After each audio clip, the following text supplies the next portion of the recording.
Hello, everyone, and welcome back to the YouTube audiobook series for The Snake and the Rose, written by Abby Matthies.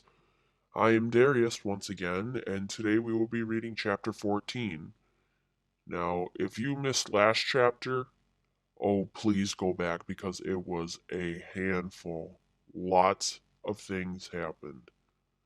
And if you are all caught up, then we will move on to chapter 14, results.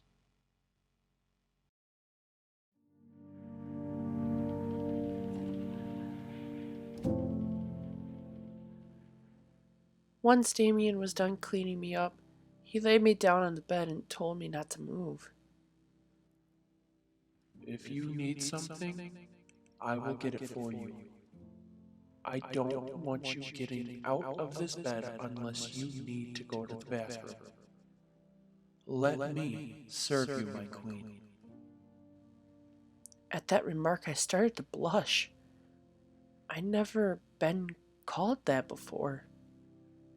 But at the moment, it made me feel good. Real good. Anyway, I listened and did as I was told. From there, Damien crawled into the bed along my right side. He leaned himself up against the headboard and opened his arms. Come, cuddle with me. On command, I willingly came to him to curl into his chest.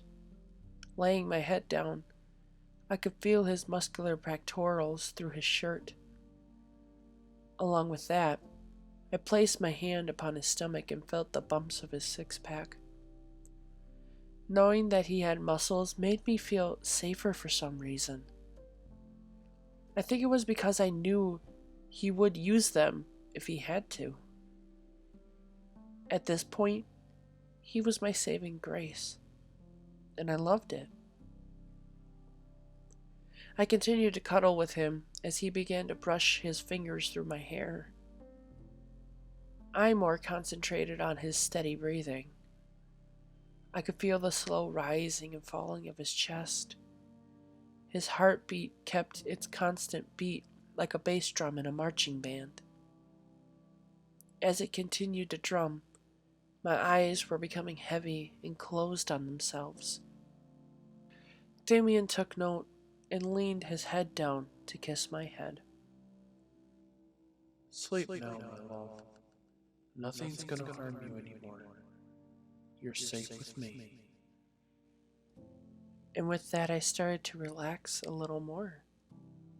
I could feel the tension in my muscles loosen even more after he spoke. He began to softly hum with his soothing voice. Upon his humming session, I felt a sudden rush of wind and I found myself once again stumbling on my feet and back in my body. As a matter of fact, I was so unbalanced, I ended up crashing into my desk a little as I caught it with my arms. My breathing began to pick up quickly from the abrupt teleportation thing that happened as my arms continued supporting my weight. I was just trying to reflect on what the hell happened and why that kept happening. It was like a new world was specifically made for me. And even though I was kind of grateful for it, it was constantly throwing me through a loop. I didn't comprehend how that world was made or even how I got there. But the unfortunate fact was that I was still pulled back from it and tossed into my reality. Upon my reflections, I felt a slight tap on my shoulder. As a result, I quickly spun myself around to find that familiar tall demon, stunned by my reaction. He stepped back and placed his arms in front of him, with his palms facing outward. We both stood in the guinea pig room in shock. I felt my mouth open and try to speak to him, but no words came out. After a few seconds, Darius spoke. Hey, I know you are a little stunned right now from the abrupt switching, and I'm sorry. Are you okay? I started to nod slowly with my head and felt a sudden pain around my chin area, resulting in my eyes squinting shut. Darius took note of my reaction and spoke again. I know. It hurts. You have a pretty bad bruise at the bottom of your chin from Chad grabbing you. I talked to your mom about it already and You talked to my mother? I shouted in panic. I didn't want my mom to know about this. I couldn't even fathom how my mother reacted to all of this. Seeing her little girl, her only child, bruised and banged up from her partner. I started to breathe even heavier because of the thoughts racing through my head. Darius then stepped closer to me and gestured his hands once more to show his calm demeanor. Abby, I had to tell your mom. There was no way of hiding your injuries from her. Plus, you were abused. An adult had to get involved to help file a police report. A police report? No! I don't want to go through that! Well, luckily for you, we are not. Your mom and I agreed that it wasn't worth the fight. That battle would be hard to win in court with just your bruises and your mom as the only witness. We just agreed to keep it quiet and make sure that he stays away from you. But wait a damn minute! What happened after you switched with me? Why did you switch with me in the first place? I thought I told you not to switch with me in public! I could slowly start to see the anger rise in Darius from my outburst. I could see the veins in his forearms starting to pop out as they tensed themselves. But yet somehow, he repressed it and changed his demeanor to a more calm and pleasant manner to begin speaking again. Last time I checked, you were being physically hit by your ex-boyfriend, and I was sent here to protect you. That is what I was assigned to do, and just because I don't like being a demon doesn't mean I am going to defy my job.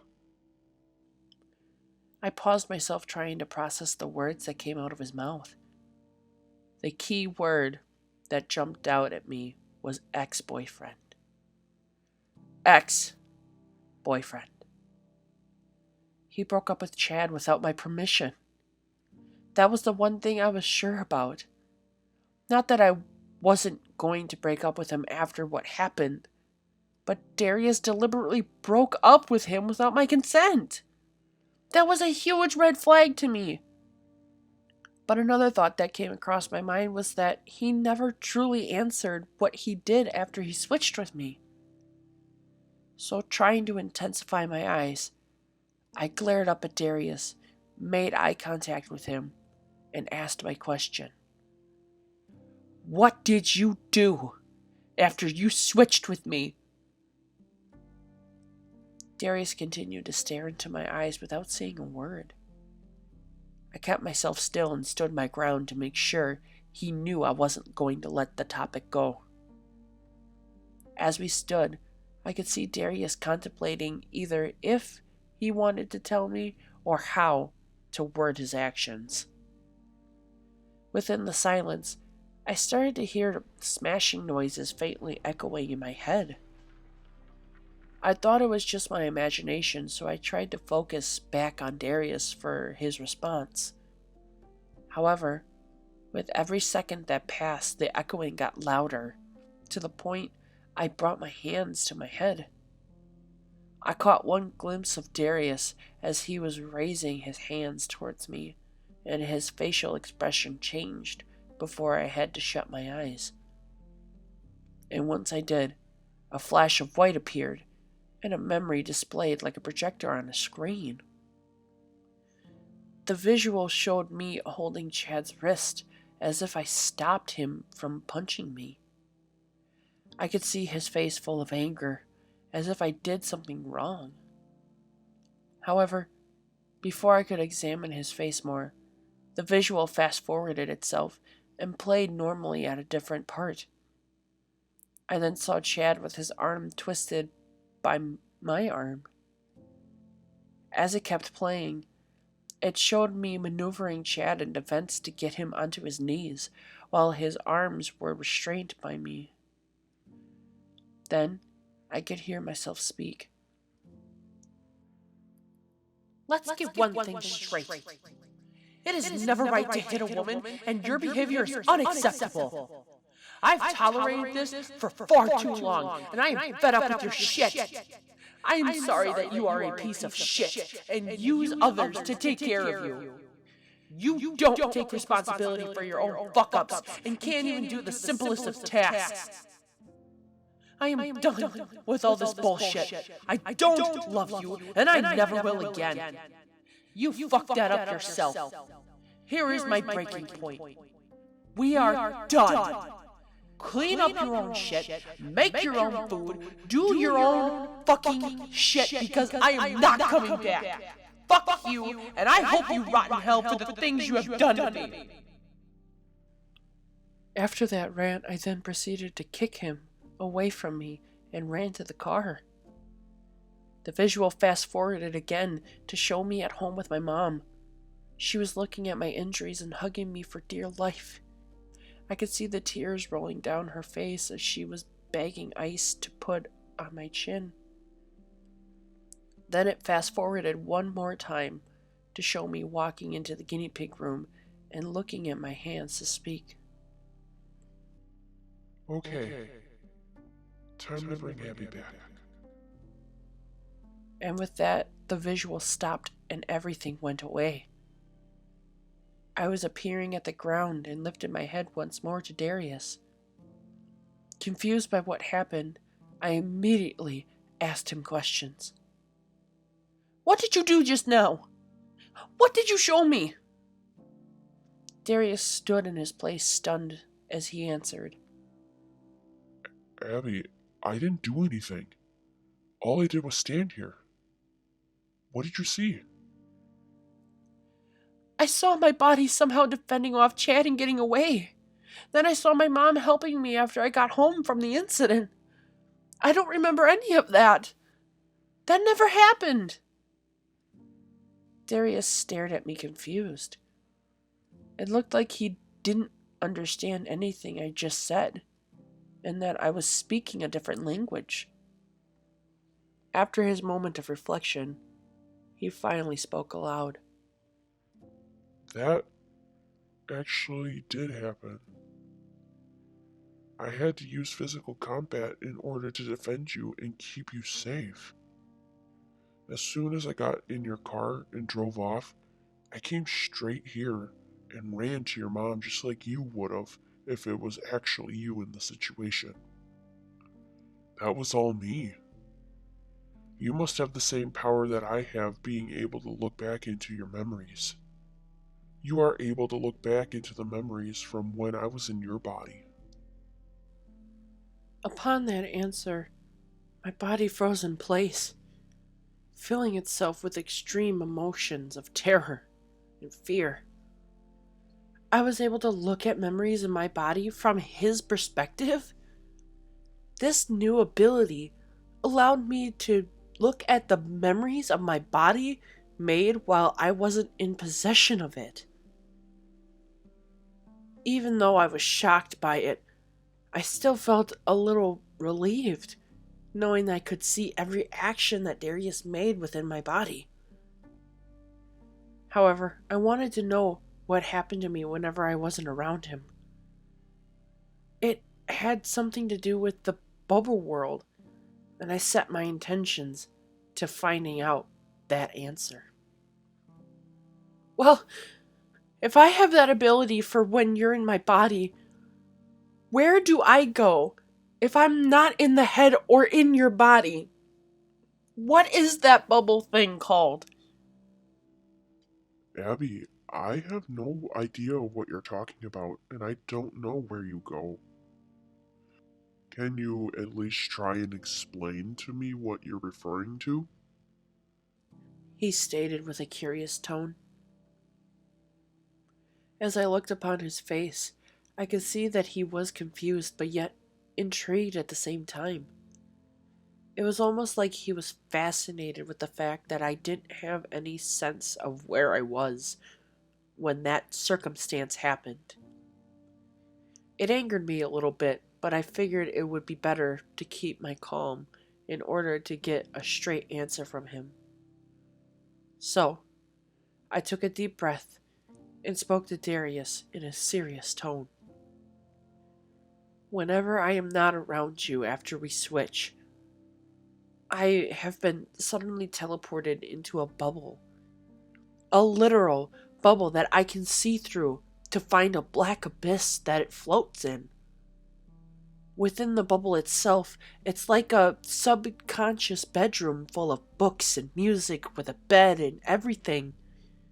Kind of like your typical bedroom, but yet somehow slightly fancy because of the canopy bed and silk curtains and sheets. As I ranted, Darius rubbed his chin as he was comprehending what I was telling him. He nodded after my ramble, acknowledging the information I gave to him, and within a minute he answered me. Now, I can't give you a straight answer on what that place is, and I can only theorize what it is. I first want to thank you for describing it to me, and that I will tell you what I hypothesize. He paused for a second and waited for me to accept his statement. As much as I didn't want an estimation, I reckoned that it would be better than nothing, and that I still had to consider the fact that he didn't know much either. Eventually, I nodded my head to him and allowed him to continue. I believe for a fact that that bubble is another option for you when we switch that Satan didn't tell us about. It very well could be a comfort place for you when your stress level is heightened to an extreme. You see, when your stress response is triggered within your body, the sympathetic nervous system is activated while the adrenal glands release stress hormones. Meanwhile, your sympathetic adrenal medullary axis also becomes triggered and releases catecholamines. These chemicals then start to circulate through the bloodstream in the brain and interact with neuroreceptor sites to trigger your fight or flight response. I began to stare at Darius, clueless on what he told me. However, his response did help strengthen his backstory and how he came to be. What he just said was the complete doctor part of him coming through and displaying itself. Within my confused stance, he noticed that I didn't understand him, and I could see he grew ashamed. He then proceeded to put his hands in his pockets and lifted his head to lose eye contact with me. I'm sorry. I didn't mean to go on a rant, and I could tell that you didn't quite understand what I said. I'm sorry again, and I will put it in simpler terms.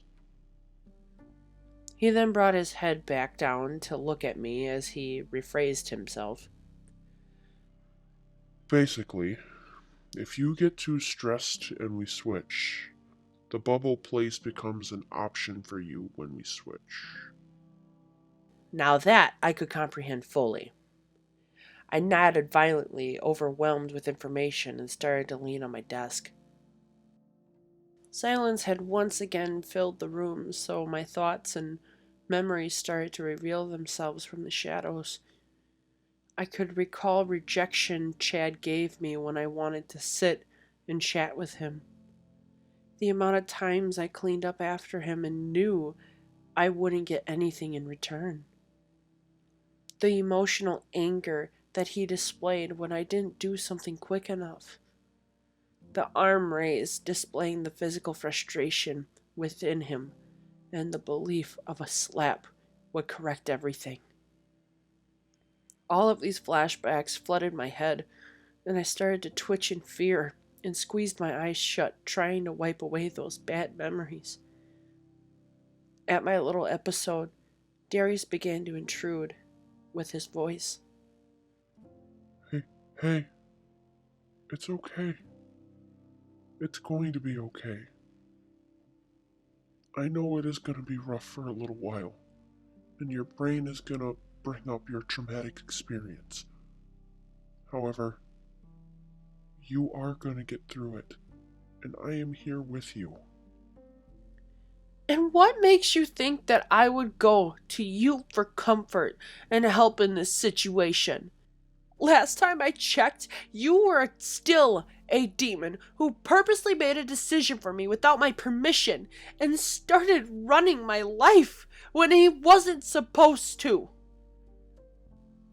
Darius gave me a frustrated, confused look and replied with, Are you seriously mad at me for saving you from abuse? You are going to look me in the face and tell me that if I wouldn't have interfered, that you wouldn't be in the hospital right now, or let alone dead in his trailer? I don't think so. Maybe so. However, that is not your decision to make. I stopped leaning on my desk and stepped forward towards Darius in anger. He stayed still and continued to look at me with the same intensity he had from before. This time, he crossed the line, and I was going to make sure that he knew it. This is my body and my life. I get to say what happens and what doesn't. One of us has the upper hand here, and it certainly isn't the dead man who fucked up his life by signing a contract that killed him and took his life away. So why don't you do me a favor and get your own damn life to fuck with? I started tearing up as all of my rant came out of my mouth. I couldn't help all my emotions coming out at once, and I certainly didn't want Darius seeing me cry.